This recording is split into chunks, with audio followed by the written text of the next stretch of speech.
It was supposed to be magical, our first anniversary. He said he had something special planned, a surprise getaway to reconnect and celebrate. I packed my favorite sundress, the one he once said made me look like sunshine, and I even brought the necklace he gave me on our wedding day. I was so naive back then. I believed we were healing, that maybe the storm we'd been living through was finally passing, but I didn't know that he planned it all. The drive to the waterfall felt like something out of a movie. Winding roads, golden hour light, soft music playing in the background. He held my hand the whole way. He even smiled. God, he smiled like he used to. I remember thinking, maybe he's finally coming back to me. But that smile, it wasn't love. It was calculation. It was the grin of someone who already knew how the story would end, and he thought I would stay clueless. When we arrived, the air smelled of pine and rushing water. It was breathtaking. He led me to the edge of the falls like it was a scene from a fairy tale. I felt so alive for a second, so loved, so wanted. But then, it happened. One push, no warning, no hesitation, just a shove so fast I didn't even scream. In a heartbeat, the world turned sideways and I was flying. My body hit the water like glass,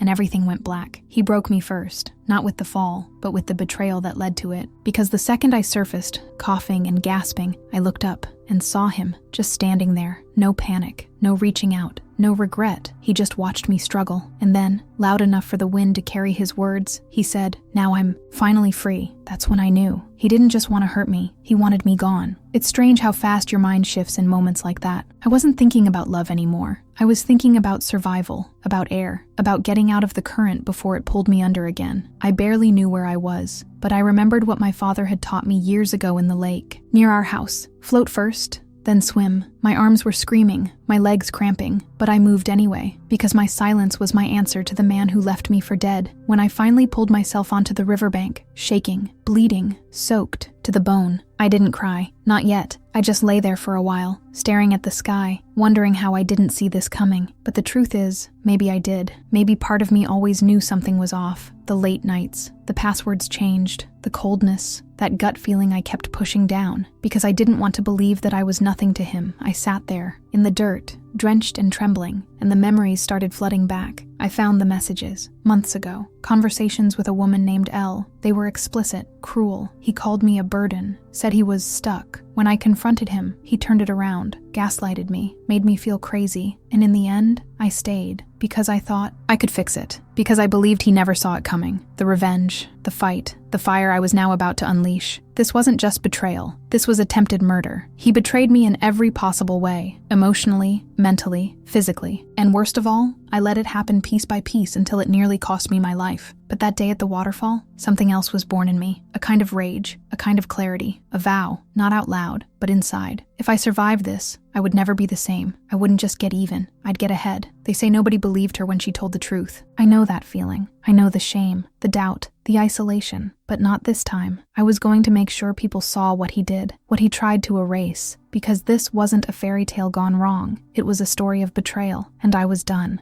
Being the quiet character in someone else's lie. I was writing a new ending, and this time, I'd be the one holding the pen. So I stood up, my body aching, my dress torn, my heart shredded, but I stood. And with each step I took away from that cursed waterfall, I felt something return. Not hope, not yet, but strength. The kind that's carved out of pain and sharpened by fury. She finally left that day. Not just the river, not just the man, but the shell of who she used to be. And she was never coming back. When I finally escaped that river, every part of me ached. My limbs were scraped, my ankle felt twisted, and my mind was a chaotic storm. But I was alive. I kept whispering that to myself. I'm alive. I'm alive. It felt surreal. Just hours ago, I thought I'd be celebrating love. Now, I was limping barefoot through the woods, running from a man who once vowed to protect me. He thought I would stay quiet. He thought I'd just disappear into the water like a secret he didn't want anyone to know. I had no phone, no ID, no sense of direction, just instinct and pain. I followed the sound of the road, the faint hum of a world that didn't know what had just happened to me. Every step felt like a battle, but I couldn't stop, because stopping meant risking being found. I knew him too well. He was probably already crafting a story, maybe even calling the police himself, pretending to be the grieving husband. She planned it all, he might say. That's the kind of man he was. Eventually, I saw headlights in the distance and stumbled toward them. It was a couple, older, kind.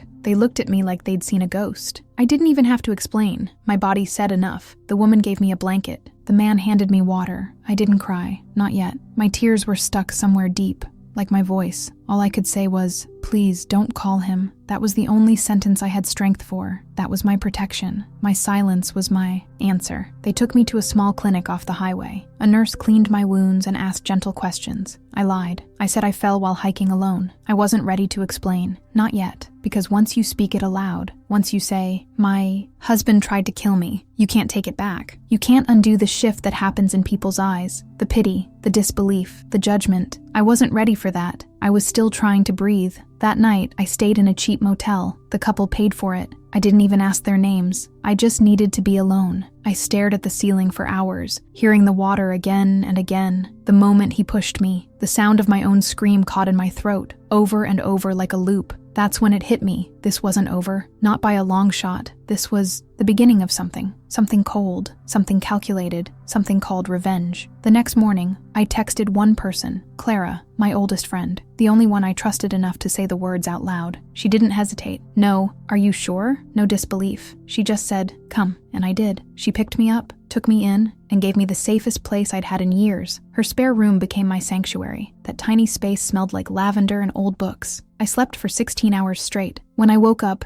she cried in silence, holding my hand, saying nothing. In that room, I started making plans. I borrowed her laptop and Googled everything. Legal rights, shelters, anonymous reporting. I wasn't just running anymore. I was thinking, strategizing. I remembered everything he'd done, every red flag I ignored, the control, the isolation, the gaslighting. It all added up now. I was deceived for so long, and I was finally done playing dumb. I was ready to outsmart him. Clara helped me file for a temporary name change and report the incident anonymously. I used prepaid phones. I moved like a ghost. I deleted every trace of myself online. It was exhausting, but it felt like taking my life back one step at a time. And every time I doubted myself, I remembered his face at the top of that waterfall. How calm he was. How empty. He never saw it coming, but I did. Now, I did. At night, I wrote everything down. Every memory, every scar, every lie. It started as therapy but turned into evidence. And slowly I began to see it for what it was. Not just pain, but power. Because the truth, he broke me first, but I was about to rebuild in a way that would make him regret underestimating me. I wasn't just going to escape. I was going to expose him, fully, publicly, with receipts. And just like that, my grief turned into fuel. Every bruise became a chapter. Every flashback, a sentence. I was becoming someone new, someone fierce, someone focused. This wasn't just survival. This was transformation. Because if he could plan to erase me from this world, then I could plan to return stronger. And oh, the truth came out, just not yet. It's strange how disappearing isn't just about leaving. It's about unlearning who you were. I stopped using my real name. I changed my voice when I ordered coffee. I wiped every trace of myself off social media. Each tiny decision felt like peeling off an old layer of skin. I wasn't just hiding from him. I was hiding from the version of me that he broke first. The woman who loved him, trusted him, almost died because of him. Clara became my co-conspirator. She wasn't just a friend anymore. She was my anchor in a world that no longer made sense. She taught me how to move smart, not scared. She said, "This isn't just about staying alive. It's about taking your power back." And I clung to that. Because deep down, I knew. He thought I would stay broken, quiet, invisible. But silence is a strategy when it's laced with intention. We found a cottage miles away, off-grid, near the edge of a sleepy town. No cameras, no neighbors close enough to ask questions. It was perfect, isolated, but not desolate, peaceful, but not naive. That place became my war room. I turned it into a vault for secrets and survival. There, she planned it all, the future version of me, the one who would rise from this with evidence, not just emotions. I started building my case like a puzzle. Old emails, hidden journals, photos I had stored on a forgotten cloud drive, screenshots of messages where he subtly threatened me, photos of bruises I once pretended were from clumsiness. I found the messages, ones he never thought I'd keep, ones that showed his manipulation in broad daylight. And suddenly, the story I had lived started looking like a crime scene. At night, I couldn't sleep. The adrenaline kept me wired. Every branch snapping outside sent my heart racing. But even in fear, I felt more alive than I had in years. There's something empowering about reclaiming your narrative. She exposed him, not by screaming, but by collecting quiet, undeniable truth. That was my revenge. Not chaos, not rage, just the cold, hard facts he could never erase. I created backups of everything, sent copies to Clara, stored others in a locked case under the floorboards, and kept a flash drive around my neck at all times. That little drive held my life, my truth. The things nobody believed her about when she tried to speak up before. Not this time. This time, the evidence would speak for itself, loudly, permanently. I also started therapy online under a fake name. The sessions helped me see the patterns, the way he groomed me, isolated me, made me feel crazy for even questioning him. And I remember thinking I was nothing to him. Not really, just a mirror for his ego. And when that mirror cracked, he tried to smash it completely. But what he didn't realize was broken mirrors still reflect, sometimes more honestly than before. Weeks passed like years. Each day was another thread in a web I was spinning, and I made sure every part of it was flawless. My therapist said I had the mind of a strategist, not a victim, and I held on to that. Because I wasn't looking for pity. I was planning a takedown, the kind that can't be denied. The kind where "so I showed him the proof" becomes a line no one forgets. There were moments when I questioned everything. Should I have just run forever? Disappeared without looking back? But then I'd remember the fall, the water, the betrayal. He betrayed me, not just with fists or lies, but with the belief that I wouldn't fight back. And that's what kept me going. I didn't want justice just for me. I wanted it for every woman who had been discarded and disbelieved. I wasn't living. I was preparing. And there's a difference. When you're living, you react. When you're preparing, you build. And I was building something unstoppable, something undeniable. And I knew the day was coming when I'd stop hiding, when I'd step into the light not as a victim, but as a reckoning. Because remember, betrayal doesn't bury us. It reveals us. I remember sitting in that lawyer's office, shaking like a leaf. My hands were cold, but my heart was on fire.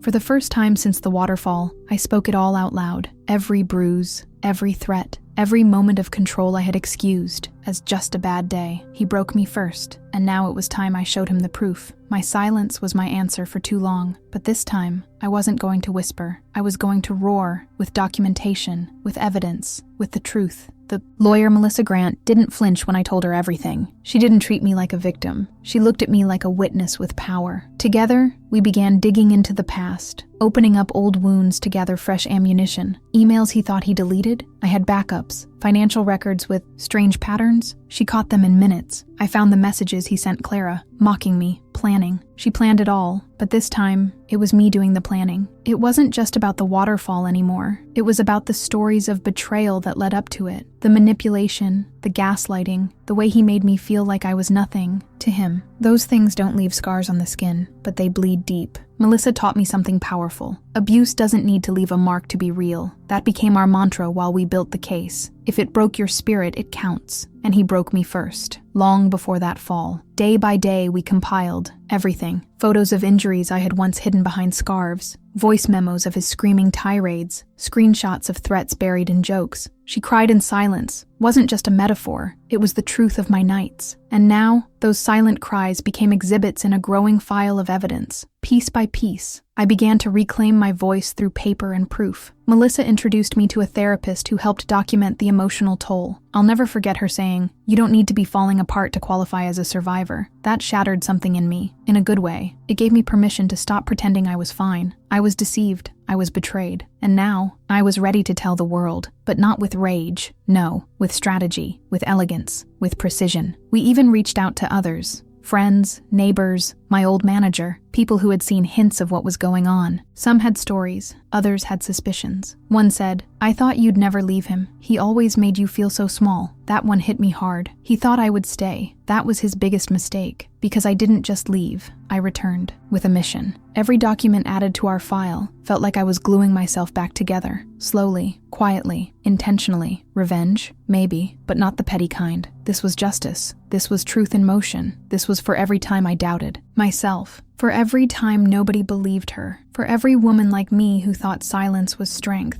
Not anymore. I started journaling everything. What he did, what I remembered, how I felt. And that journal became something else. Part evidence, part therapy, part memoir. The truth came out with every page. She exposed him with more than words. She exposed the patterns, the psychology, the cruelty hidden behind charm. That book is still with me, by the way. It's messy, raw, and honest, just like healing. At night, I'd lay in bed and reread what we had gathered. It was like staring at a version of myself I barely recognized, but it was all real. I wasn't making it up. I wasn't exaggerating. I was surviving, then documenting. Survival. And for the first time in a long while, I didn't feel crazy. I felt ready. He never saw it coming. Not because I was weak, but because I was patient. I knew we weren't done yet. This was just the groundwork, the calm before the confrontation. But I had something I hadn't felt in a long time. Leverage. And with that leverage, I was going to do what he thought I never could. turn the tables. Because when the foundation is solid, the confrontation becomes a masterpiece. And trust me, we were just getting started. The hardest part about setting a trap is pretending you're still broken. I had to move like a ghost, silent, careful, invisible. He thought I had vanished. That's what he told people. She probably ran off. Couldn't handle the pressure, but I was watching, listening, planning. And with Melissa's help, we planted the first rumor, a fake sighting of me in a nearby town, just loud enough to reach his ears. He took the bait like clockwork. I knew how his mind worked. Paranoid, controlling, obsessed with image. The idea that I might be alive, maybe even talking to the police, sent him spiraling. He started calling old contacts, trying to dig. And then, just like that, he slipped. He reached out to someone he believed could clean things up. A mutual acquaintance who owed him a favor, but that man owed me the truth. We wired the meeting. Melissa handled it like a pro. The false witness agreed to meet Adam under the pretense of helping him fabricate a story. What we got instead was gold. On tape, clear as day, Adam said, "She's alive. We need to shut this down before the truth comes out." The truth came out. All right, just not how he wanted. That audio became the cornerstone of our case. Hearing his voice again did something to me. It brought back 1,000 memories. Some bitter, some just numb. But I didn't cry. I didn't flinch. I felt calm, because now I had him. He broke me first. But this was me, rebuilding brick by brick. It was the sound of power shifting. And for the first time, I wasn't afraid of him hearing mine. We didn't stop there. Another rumor. This time, I was supposedly writing a tell-all. He panicked again. Called a friend asking for a digital cleanup. The call was intercepted. He never saw it coming. He was so busy trying to erase the past. He didn't realize we were documenting the present. She planned it all. He just didn't know the she was me. Melissa warned me not to get cocky, but I wasn't. I was methodical, patient, strategic. My silence was my answer all along, but now my evidence would speak volumes. Every time he moved, we had a net waiting. Every lie he told added weight to the truth we were building. And the beauty of it? He thought he was in control. That's what made it perfect. One night, I watched the footage again. Him whispering, bargaining, sweating. It didn't look like the man I married. Or maybe it did, and I just never saw it clearly. That moment hit me. I was deceived. Entirely. And it wasn't love. It was a performance. A mask. But that mask was cracking. And behind it wasn't a monster. It was a coward. A coward begging to keep his empire. He begged her to come back. That's what he told one of our decoys. Said he missed me. Said he'd change. Said it was all misunderstood.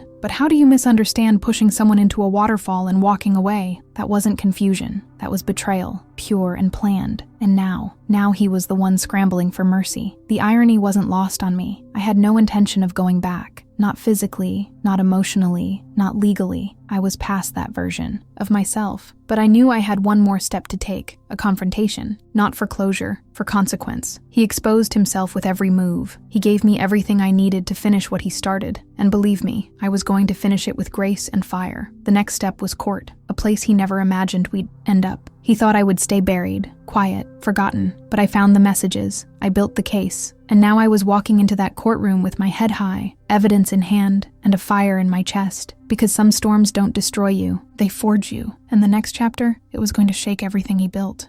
Walking into that courtroom felt like stepping into a memory I never agreed to keep. The fluorescent lights, the cold silence, the eyes watching, none of it scared me. I was done shrinking, done apologizing for surviving. He sat there, smug, at first, like this was just another performance. But as soon as our eyes met, I saw it, the crack. He knew I wasn't the same woman he tried to drown. The prosecution laid it out piece by piece. The financial abuse, the gaslighting, the isolation, tactics. Things I used to excuse, things I used to believe were love. The jury listened, but I watched him. He shifted in his chair, twitched, and when the recording played, his voice plotting, bribing, confessing, he went still. That silence was louder than any scream. He broke me first. Now he was breaking in front of everyone. Testifying was harder than I expected. My throat tightened. My hands shook, but I told the truth. About the waterfall. About the bruises that didn't show. About how I cried in silence while pretending to smile in every photo. I said it all. And when the defense tried to twist my words, I didn't flinch. I looked them in the eye and said, I was nothing to him, but that doesn't mean I don't matter. It was strange, standing so close to him again. The same man who once whispered sweet promises under starry skies. The same man who tried to kill me. He thought I would stay quiet, that my silence meant defeat. but my silence was my answer. It was my strategy. And now, my voice, steady, clear, undeniable, was setting fire to his lies. He tried to speak, claimed it was an accident, claimed he was overwhelmed, claimed I was emotionally unstable. That part almost made me laugh, because if anyone looked unstable, it was him, fumbling, sweating, unraveling under pressure. The jury didn't buy it. I could feel the shift in the room. The air changed. The mask he wore for so long had finally cracked beyond repair. The moment the verdict was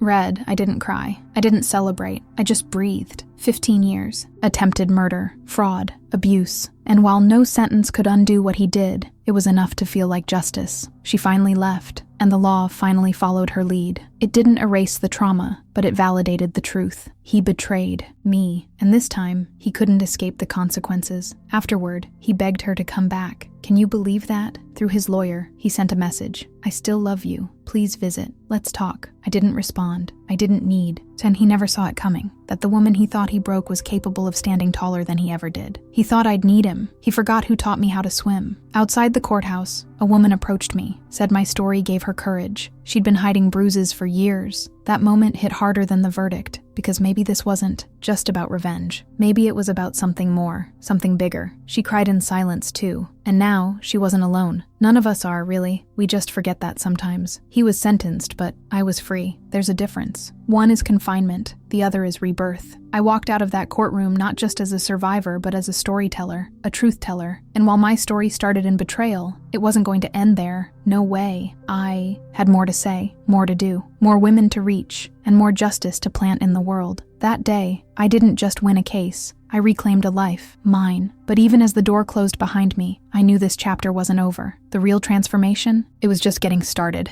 I used to believe that surviving was the end goal, that if I could just escape with my life, it would be enough. But healing isn't just about breathing, it's about becoming. After the trial, I felt hollow. The courtroom had given me justice, yes, but not peace, not yet. I'd spent so long being silenced, so many years where my words were swallowed by fear, and now, with my voice finally returned to me, I wasn't going to waste it. The night after Adam was sentenced, I sat alone, staring at the same journal I used to write in when he wasn't looking. That tattered notebook had held the parts of me I was too afraid to say out loud. I flipped through it and found a sentence I'd scribbled months ago. She cried in silence, but she dreamed in fire. That was it. That was who I was becoming. Not just a survivor, not just someone who was pushed, but someone who could push back for others who couldn't yet stand. I started small. A blog post here, a video there. I didn't know if anyone would listen, but they did. Messages started pouring in from women, some who had escaped, some who were still stuck. One said, I found the messages on his phone, and I thought I was crazy for feeling hurt. Another wrote, he broke me first, then blamed me for the pieces. It hit me like a wave. I wasn't alone, and they weren't either. We were part of a chorus waiting to be heard. That's when New Departure was born. I wanted to create a space that wasn't just about recovery. It was about reclaiming power. We offered legal aid, shelter resources, storytelling workshops. I watched women walk in with hunched shoulders and haunted eyes, and walk out with fire in their steps. One of them whispered to me, nobody believed her, but now I believe in me. That's when I knew we were doing something real. Every time I shared my story, someone else found the courage to tell theirs. The more I exposed what had happened, the control, the manipulation, the attempted murder, the more others stepped forward. One woman said, he thought I would stay, but hearing you speak made me pack my bags that night. Those moments made all the pain feel worth it. My silence had once been my answer, but now, my voice was someone's escape hatch. Started being invited to speak at conferences,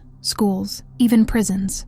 And each time, I didn't just share what happened. I shared how I got out, how I planned it all, how I memorized hiding spots, how I documented everything. I gave real steps, real hope, because betrayal thrives in the dark, but revenge, the kind that builds, not destroys, needs light. And that's what I gave them, a flashlight in the dark. One day, a girl barely 20 hugged me after a talk. She looked me in the eye and whispered. He begged her to come back, but she finally left. I froze. That was my line, my sentence, and now it was hers. Passed down like a torch. That's when it really hit me. This wasn't just a personal story anymore. It was a movement, a ripple-turned wave. The truth came out, and it kept echoing through articles, interviews, documentaries, and with each new story, more women realized I was deceived, but I'm not defeated. My inbox became a wall of stories of betrayal and survival. I read every single one, crying, sometimes laughing through tears. These weren't just women, they were warriors. Sometimes people ask me if I ever think of Adam, if I still feel angry, and I tell them the truth. He never saw it coming. He thought he'd erased me. But what he did, it lit a fuse. He gave me purpose without meaning to. He betrayed me, but in doing so, he gave birth to something unbreakable, me. And yet, even now, even after all this, there was still one thing left. One place I hadn't returned to, the waterfall, the place where everything ended and everything began. Something in me knew I wasn't done until I faced it.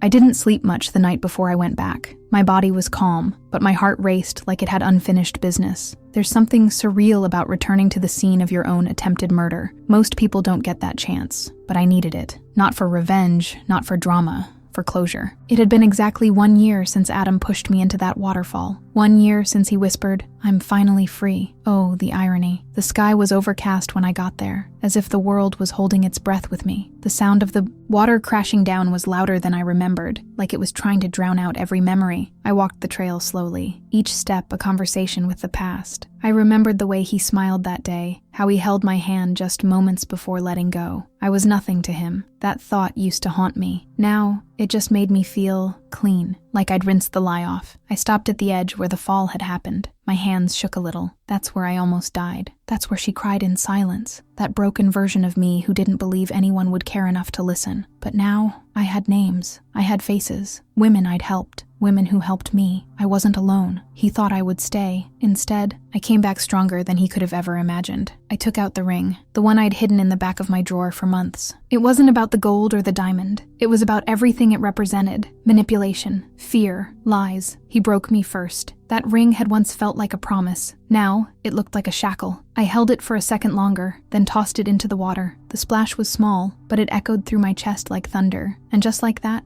I smiled. A real one. The kind that starts in your gut and makes its way up. I stood there for a while, breathing in the moment. The air smelled different now, like pine and strength, and maybe a little bit of peace. She finally left. Not just the relationship, but the identity of the victim. That wasn't me anymore. Somewhere along this journey, my silence was my answer. But now, my story was my weapon. I'd gone from being captured by his manipulation to capturing the hearts of thousands with the truth. She exposed him. And what came next was the ripple effect of a woman who chose to live louder than the betrayal that tried to bury her. They say healing isn't linear, and they're right. Some days still sting, but I no longer flinch at the sound of falling water. I no longer panic when someone touches my back. I don't scan rooms for exits anymore. I was deceived, but I'm no longer defined by it. And that's freedom. Before I left, I sat on a rock nearby and pulled out my phone. I opened the draft of my book, typed the final sentence. He tried to end my story that day, but all he did was give me my voice. That was it, the last piece. And for the first time in a long time, I felt whole, because revenge wasn't pushing him back. It was standing tall, thriving, becoming the woman he swore could never exist without him. He begged her to come back, but the version of me that returns.